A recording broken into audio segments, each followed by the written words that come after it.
Hello everyone, welcome to today's class. आज की class में we will revise communicable and non communicable diseases with the help of MCQs. Okay, so let's move to the first question. So जो पहला question है, kindly ignore question number, मैंने change किया है. So पहला क्वेश्चन है, which one of the following is not an epidemic disease. So इस question को करने के लिए हमें पहले आइडिया होना चाहिए एपिडेमिक डिजीज़ कौन सी डिजीज़ होती हैं. ऑलराइट, आपको पता है जो कम्युनिकेबल डिजीज़ होती हैं यानी जो फैलने वाली बीमारियां होती हैं, वो डिजीज़ कभी कभार जो है उनका जो जियोग्राफिकल एक्सटेंट होता है यानी वो कितना एरिया जो है कवर करेंगी और कितनी तेज़ी से वो फैलेंगी, उस बेसिस पे हमारी कम्युनिकेबल डिजीज़ एपिडेमिक डिजीज़ भी होती हैं और पेंडेमिक डिजीज़ भी होती हैं.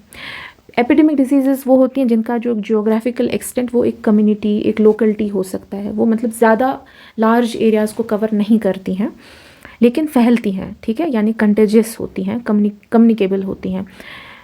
और जो लार्ज जियोग्राफिकल एक्सटेंट को फैलती हैं और जिनका मोड ऑफ स्प्रेडिंग या मोड ऑफ ट्रांसमिशन बहुत तेज़ होता है, वो पेंडेमिक डिजीज़ की तरह होती हैं. जैसे कि कोरोना, ठीक है, कोविड-19, it was a pandemic disease. Why? Because इसने पूरे वर्ल्ड को यानी अक्रॉस द इंटरनेशनल बॉर्डर्स जो है ये फैला, तो वो पेंडेमिक डिजीज़ हुआ.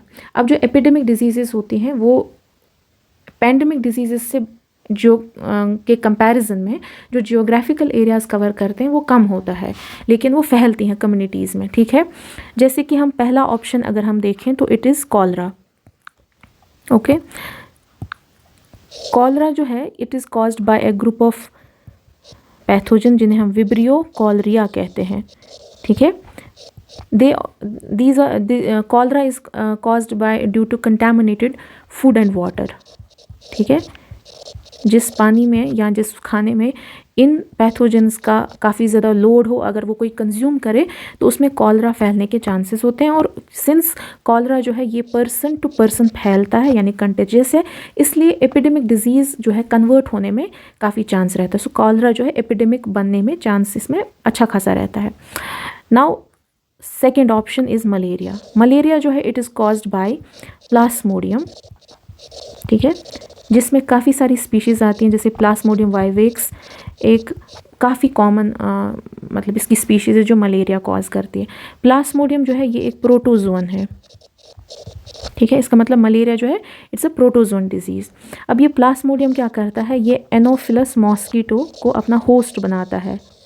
एनोफिलस मॉस्कीटो उनको होस्ट बनाता है, फिर यही मॉस्कीटो एक हेल्दी ह्यूमन को बाइट करके इन्फेक्ट करता है.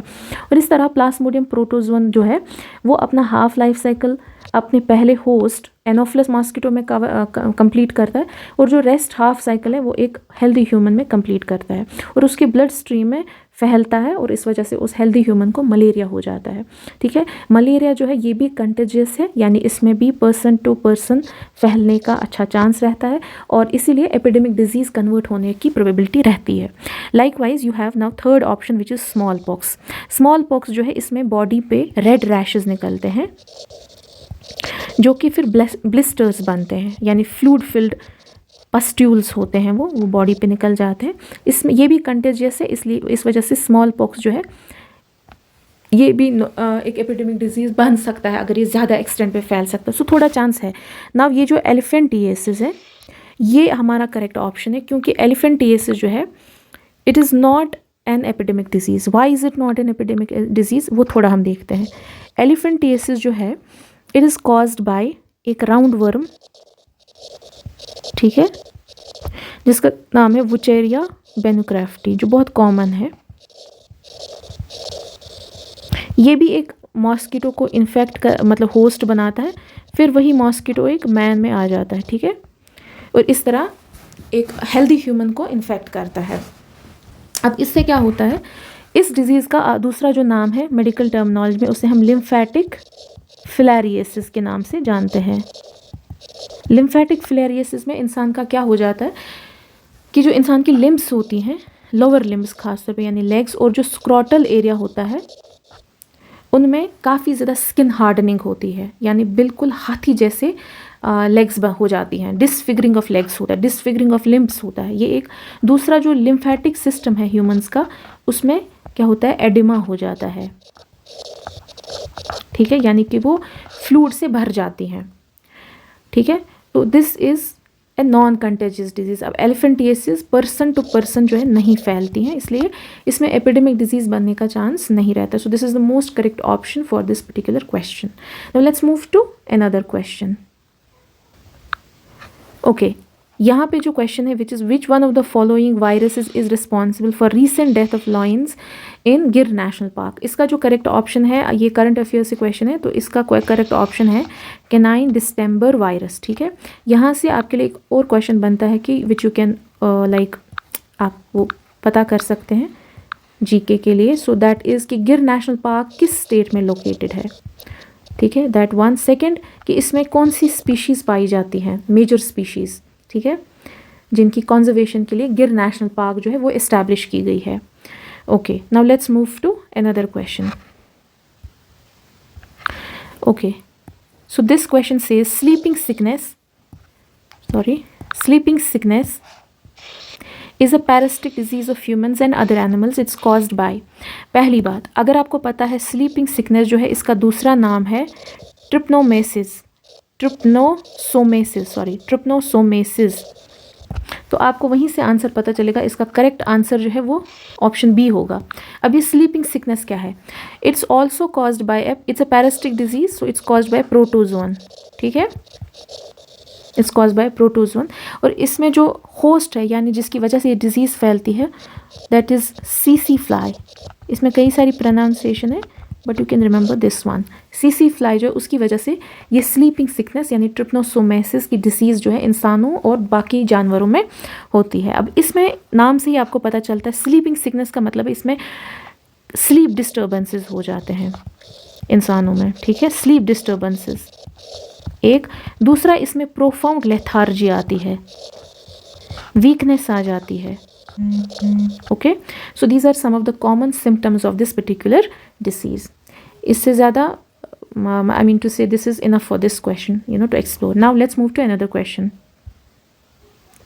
Okay, so this question says which of the following is not a water borne disease. इनमें से कौन सी ऐसी बीमारी है जो पानी से नहीं फैलती है? पहला, टाइफाइड बिल्कुल पानी से फैलता है। हेपेटाइट्स भी पानी से कंटामिनेटेड फूड एंड वाटर से फैलता है। कॉलरा भी कंटामिनेटेड फूड एंड वाटर से फैलता है। डेंगू जो है वो एक मलेरिया की तरह फैलता है, ठीक है, सो वो पानी से नहीं फैलता है। सो इसका मतलब जो करेक्ट ऑप्शन है which is option D. Okay, so let's move to another question. So another question says AIDS is caused by HIV among the following which is one is not a mode of transmission of HIV. So you need to know पहले कि AIDS का क्या full form है. It is acquired, sometimes it's asked in the question examination, acquired immunodeficiency syndrome, ठीक है. अब इसमें क्या होता है, it's caused by HIV virus, ठीक है. This is human immunodeficiency virus, ठीक है, ह्यूमन इम्यूनोडिफिशियंसी वायरस. तो इसका मतलब है एड्स जो है it is a viral disease, it's caused bye HIV virus. इस डिजीज़ में क्या होता है कि इंसान की जो ह्यूमन इम्यूनिटी होती है, इम्यूनिटी से मतलब होता है इंसान का जो डिफेंस मैकेनिज्म होता है to fight against the infections, वो बहुत वीक हो जाता है. यानी इंसान जो एड्स पेशेंट्स होते हैं इनका जो इम्यून सिस्टम होता है वो काफ़ी ज़्यादा वीक होता है और काफ़ी ज़्यादा वुल्नरेबल होता है. यानी छोटे छोटे infections, even infections like common cold, even they can not fight those infections, ठीक है. तो इनको एक साथ में ना कई सारे इन्फेक्शंस इनकी बॉडी को अटैक करते हैं. तो इसी वजह से, क्योंकि ये डिसीज़ ये एक पर्टिकुलर बीमारी नहीं है, इसमें मल्टीपल इन्फेक्शंस एक बॉडी को इन्फेक्ट करते हैं, तभी हम इसको सिंड्रोम बोलते हैं, ना कि डिसीज़ बोलते हैं, ठीक है. नाउ हम देखते हैं इनमें से कौन सा ऐसा मोड नहीं है जिसकी वजह से HIV नहीं फैलता. पहला, let's explore first option, transfusion of contaminated blood. Obvious सी बात है, ब्लड स्ट्रीम ही जो है उसमें that is filled with HIV virus, ठीक है. ये पोटेंशियल सोर्स है इनका. ऑब्वियसली अगर कंटामिनेटेड ब्लड ट्रांसफ्यूज़ हो जाएगा यानी एक दूसरे को लग जाएगा, HIV पेशेंट का जो ब्लड है वो किसी हेल्दी पेशेंट के ब्लड के साथ अगर कंटामिनेट हो गया या ट्रांसफ्यूज़ हो गया ड्यूरिंग ट्रांसफ्यूजन, ऑब्वियसली वहाँ से जो है उसमें चांस है मोर ये ना HIV ट्रांसमिट होने का. दूसरा, शेयरिंग द इन्फेक्टेड नीडल्स, ये भी सेम सी बात है. इन्फेक्टेड नीडल्स पे तो इंसान का सिरम, ब्लड, बाकी चीज़ें लग जाती हैं, तो ये भी फैलने का एक मोड है. Third is, let's explore third one, shaking hands with infected person. Shaking hands with infected person, this is the correct option, क्योंकि we can shake hands with the HIV patients, क्योंकि हैंड शेकिंग से HIV नहीं फैलता है. And third last option is sexual contact with infected person, यानी having sexual relations with HIV positive persons can lead to transmission of HIV. ठीक है, so इसका जो हमें बोलना था, not a mode of transmission of HIV. So the correct option इसमें बनता है shaking hands with infected person. इससे फैलता नहीं है. बाकी A, B एंड D, इन तीनों ऑप्शन से, इन तीनों मोड से जो है HIV ट्रांसमिट हो जाता है. Okay, I think this much is enough for this question. Let's move to another question. Okay. Which one of the following disease is non-communicable? Non-communicable का मतलब है जो फैलता नहीं है, यानी पर्सन टू पर्सन वो नहीं फैलता है. आपको पता मलेरिया जो है वो हमने देखा वो पर्सन टू पर्सन फैलता है. इसी तरह फ्लू, यानी जैसे कॉमन कोल्ड होता है, ठीक है, ये भी फैलता है. This is also contagious. Diphtheria जो है it is a bacterial disease. ठीक है, it is caused by corynebacterium diphtheriae. ठीक है, इट्स कॉल्ड बाय डिप्थीरिये, अपने ही नाम से इसका बैक्टीरिया जो इसको कॉज करता है. ये ज़्यादातर एयर बॉर्न ड्रॉपलेट्स की वजह से फैलता है, और ये ज़्यादा RTI काइंड ऑफ डिजीज़ है. ठीक है, रेस्पिरेटरी ट्रैक्ट डिजीज़ है, तो ये भी फैलता है. This is also a contagious disease. इसका मतलब मलेरिया भी नहीं है, डिप्थीरिया भी नहीं है, फ्लू भी नहीं है. अब रहा कैंसर. कैंसर जो है it is also a disease, but it's a non communicable disease, यानी it does not spread from person to person. ठीक है, यानी we can sit around with cancer patients, क्योंकि कैंसर नहीं फैलती है एक दूसरे के साथ बैठने के साथ. ठीक है, okay, now let's move to another question. Okay, diseases that spread from person to person are called, वो ऐसी diseases जो एक person to person जो है फैलती है उनको हम obviously कम्युनिकेबल डिजीज़ कहते हैं. राइट, जो पर्सन टू पर्सन फैलती हैं उन्हें कम्युनिकेबल कहते हैं. जो पर्सन टू पर्सन नहीं फैलती उन्हें नॉन कम्युनिकेबल बोलते हैं. डिजेनरेटिव, यानी ऐसी डिजीज़ जो over the period of time acute से क्रोनिक हो जाती हैं. ठीक है, जिनमें स्कोप ऑफ रिकवरी बहुत कम होता है. ठीक है, ऐसी डिजीज़ को हम डिजेनरेटिव डिजीज़ कहते हैं. Now let's move to another question. Okay, so this question says goiter and the enlarged thyroid gland are mainly diagnosed in patients with deficiencies of which of the following minerals. ठीक है, पहला goiter जो है it is a disease जिसमें iodine की deficiency होती है, और थायराइड ग्लैंड जो है ये हमारे थ्रोट में होता है, थ्रोट के आसपास होता है. ठीक है, तो जब यही एनलार्जमेंट ऑफ थायराइड ग्लैंड होता है, ठीक है, उसे हम गोइटर ही कहते हैं. इसमें किस मिनरल की डेफिशिएंसी होती है? आयोडीन की. तो इसमें जो करेक्ट ऑप्शन आपका बनेगा वो ऑप्शन बी बनेगा. ठीक है, iodine is the correct option. Now यहाँ से अब थोड़ा सा क्वेश्चंस को देखेंगे. आयरन जो है, जिन लोगों को आयरन की डेफिशिएंसी होती है उन्हें जो डेफिशिएंसी ऑफ आयरन जो है इट कॉजेज एनीमिया. ठीक है, एंड ऑप्शन सी, जिन लोगों में कैल्शियम की कमी होती है उन्हें हम हाइपोकैल्सीमिया कहते हैं. फॉस्फोरस जो है इसका कोई स्पेसिफिक टर्म नहीं है. So these are the option. So correct option इसका बनता है आयोडीन, क्योंकि goitre due to deficiency of iodine हो जाता है. Okay, let's move to another question. Okay, so you have here now AIDS, जो हमने एक्सप्लोर थोड़ा सा किया. Common cold, dengue, fever, influenza are examples of. ये सारी बीमारियां जो है इनमें क्या कॉमन है? These are all infectious diseases. ये सारी डिजीजेज इन्फेक्शस डिजीज, यानी ये फैलती हैं. These are caused by pathogens. Infectious diseases ऐसी डिजीजेज होती हैं which are caused by pathogens. और ये सारी डिजीजेज या तो बैक्टीरिया या तो वायरस, ठीक है, या तो प्रोटोजोन या तो पैरासाइट्स वगैरह, इन सब से फैलती हैं. ठीक है, तो इसीलिए these are all infectious diseases. These are not deficiency diseases. These are not physiological diseases. These are not non infectious diseases. Rather ये सारी डिजीजेज इन्फेक्शस डिजीजेज हैं. ओके, यानी कॉज्ड बाय पैथोजेंस. पैथोजेंस हमें पता है they are virus, bacteria, protozoan. ठीक है, all microbes which have a potential to cause a disease. Okay, इन सबको हम पैथोजेंस बोलते हैं. Let's move to next question. Okay, which of the following vitamins functions as both hormone and visual pigment? ठीक है, इनमें से कौन सा है? पहला जो है you have thiamine. ठीक है, thiamine जो है sometimes आपको E नहीं मिलेगा, you can just get this one. इसका जो दूसरा नाम है it's vitamin B1. ठीक है, thiamine जो है इसकी जो deficiency है उसकी वजह से normal fatigue, loss of appetite आपको हो सकता है, स्लीप डिस्टर्बेंसेस हो सकते हैं, एब्डोमिनल डिस्कम्फर्ट हो सकता है. These are okay the symptoms of vitamin B1 deficiency. Okay, now let's explore option number B. It's not retinol, it's actually retinol. ठीक है, रेटिनॉल जो है, रेटिनॉल का दूसरा नाम है विटामिन ए.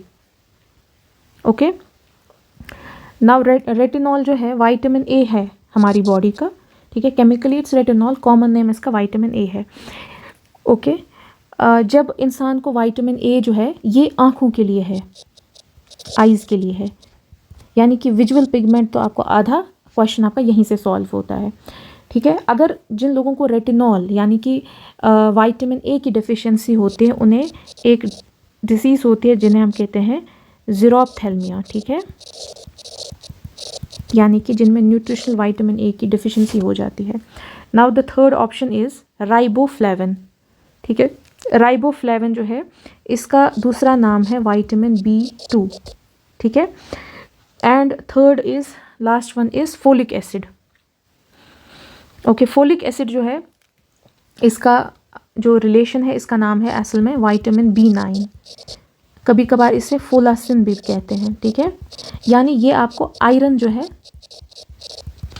आयरन का विटामिन है ये. ठीक है, इट्स रिच इन आयरन. ठीक है, जैसे विटामिन ए जो है रेटिनॉल. सो इसका जो करेक्ट ऑप्शन आपका बनता है which is option B, retinol. ठीक है, retinol is both used as an hormone. ठीक है, जैसे कि मैं कहूँगी रेटिनॉल जो है, अब हम इसका यूज़ करते हैं जो फोटो एजिंग होती है. ठीक है, यानी कि जो सन डैमेजेस की वजह से हमारी प्रॉब्लम्स होती हैं स्किन या बॉडी में, जो प्रॉब्लम्स होती हैं ड्यू टू सन डैमेज, उसको ट्रीट करने के लिए, ठीक है, हम रेटिनॉल का इस्तेमाल करते हैं एज अ हार्मोन. ठीक है, so this is use to treat photo ageing, यानी ageing due to sun damage. ठीक है, उसको ट्रीट करने के लिए. So the correct option for this particular question is option B. Now let's move to another question. Okay, which of the following vitamin is also known as niacin and plays a vital role in many digestive tract functions? ठीक है, so इसका जो answer है which is vitamin B3. ठीक है, vitamin B3 का दूसरा नाम है नियासिन, और sometimes it's also called nicotinic acid. ठीक है, विटामिन B1, B2 और B12 को बोलते हैं कोबालामिन. या ये आप लोग पता, मतलब you can just explore this, और हमने ये एक दो इनमें से पिछले वाले क्वेश्चन में डिस्कस भी किए. तो इसका जो करेक्ट ऑप्शन है which is option number C, यानी vitamin B3. Okay, next question. Amoxicillin, doxycycline, azithromycin, penicillin are some of the examples of. ये जो गिवन कुछ नाम है, ये किन के नाम है, यानी these are the examples of what. इसका जो आंसर है it's option number C, antibiotics. ठीक है, ये अब यहाँ पे मैं आपको एक ट्रिक बोलूँगी, जिनके भी आपको ये लीन, एमॉक्सिलिन, एजिथ्रोमाइसिन, पेनिसिलिन, ये जो ये एड में आपका ये प्रीफिक्स बनता है ना, सीन वाला, इन वाला प्रीफिक्स, तो ये एंटीबायोटिक्स के नाम होते हैं. और ये तो आपको कॉमन से, तो बहुत कॉमन है, एजिथ्रोमाइसिन. ठीक है, एमॉक्सिलिन, डॉक्सीसाइक्लिन, ये सब this are very common antibiotics जो हम यूज़ करते हैं टू ट्रीट डिजीजेस. ठीक है, okay, next question. Okay, the next question is dialyser is used for the work of. आपको पता है कि ये जो हमारे ऑप्शन ABCD, ये different organs of human body है. ठीक है, जब इनमें किडनी जो है, जब डिसफंक्शनल किडनीज होती हैं, यानी ऐसी फंक्शन, यानी डिसफंक्शनल किडनीज, यानी जब एक या दोनों किडनीज काम नहीं कर पाती अपना ठीक से, तो we make use of dialysis. आपने सुना होगा, डायलिसिस पेशेंट्स होते हैं, वहाँ पे जो हम मशीन का यूज़ करते हैं, यानी आर्टिफिशियल किडनी का यूज़ करते हैं, जो मशीन होती है उसे हम डायलाइज़र कहते हैं. कभी कभार Z के बदले आपको S भी लिखा हुआ मिलेगा, so don't get confuse with it. ठीक है, सो इसका जो करेक्ट ऑप्शन है which is kidney. Next question. Which of the following is the bacterial disease in humans. ठीक है, पहला जो है, हम उल्टा ये करते हैं एक्सप्लोर. पहला है प्लैग या प्लाग बोलो. प्लैग जो है it's caused by a bacterium जिसका नाम है यर्सीनिया पेस्टिस. ठीक है, आपने सुना होगा कि ब्लैक डेथ, ठीक है, एक बहुत ही इनफेमस हिस्टोरिकल इवेंट है जिसमें काफ़ी सारे लोग मिडिल एजेस में और मिडिल ईस्ट में जो है मरे थे बिकॉज ऑफ दिस प्लाग, क्योंकि ये जो है रोडेंट्स, यानी जो रैट्स हैं, उनकी वजह से फैला था. सो ये जो है इट्स अ बैक्टीरियल डिजीज़, ठीक है, क्योंकि यर्सीनिया पेस्टिस जो है it is a bacterium, sorry, so it's a bacterium, ठीक है, it causes this.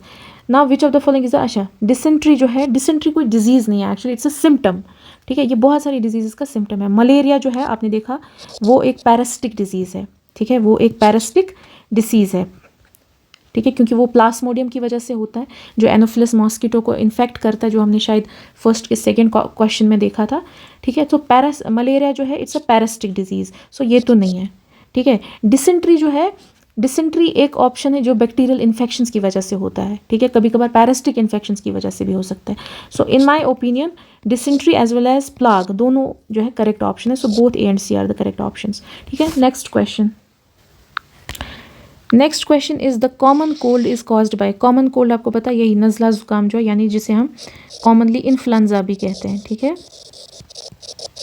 This is caused bye, इसका जो करेक्ट ऑप्शन है विच इज़ रीनोवायरसेस, ठीक है, दे कॉज दिस। नाउ थोड़ा सा हम ऑप्शंस को देखते हैं। ये जो ऑप्शन बी है streptococcus pneumoniae, it causes pneumonia, नाम से ही पता चलता है, ठीक है।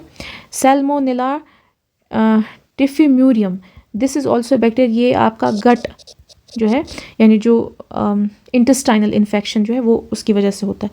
प्लास्मोडियम वाइवैक्स का मैंने आपको बोला मलेरिया, ये इट कॉजेज मलेरिया, ठीक है। नेक्स्ट क्वेश्चन,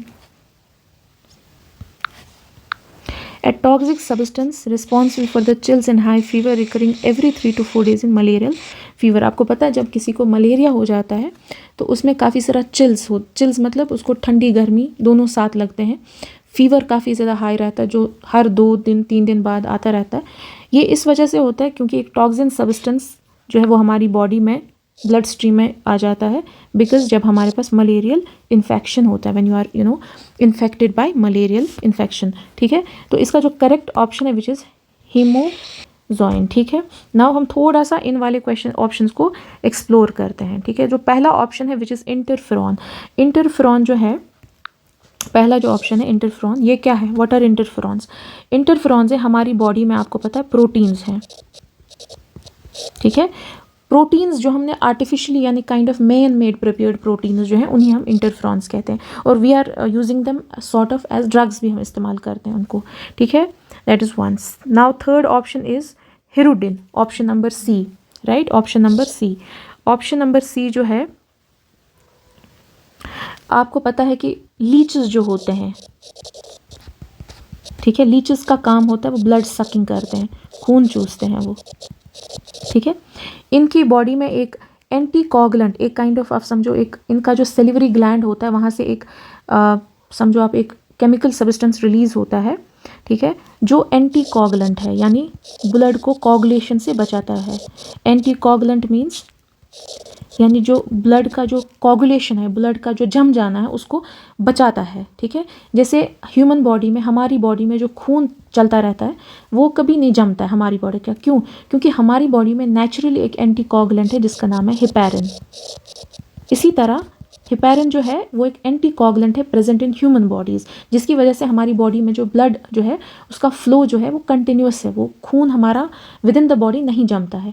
इसी तरह लीचेस जो है ये भी एक एंटीकोगुलेंट इनका सेलिवरी ग्लैंड प्रोड्यूस करता है जिसका नाम है hirudin. Now you have colostrum, ठीक है, ऑप्शन नंबर डी। कोलेस्ट्रम क्या होता है, कोलेस्ट्रम जो है it is called the first milk, ठीक है, फर्स्ट मिल्क,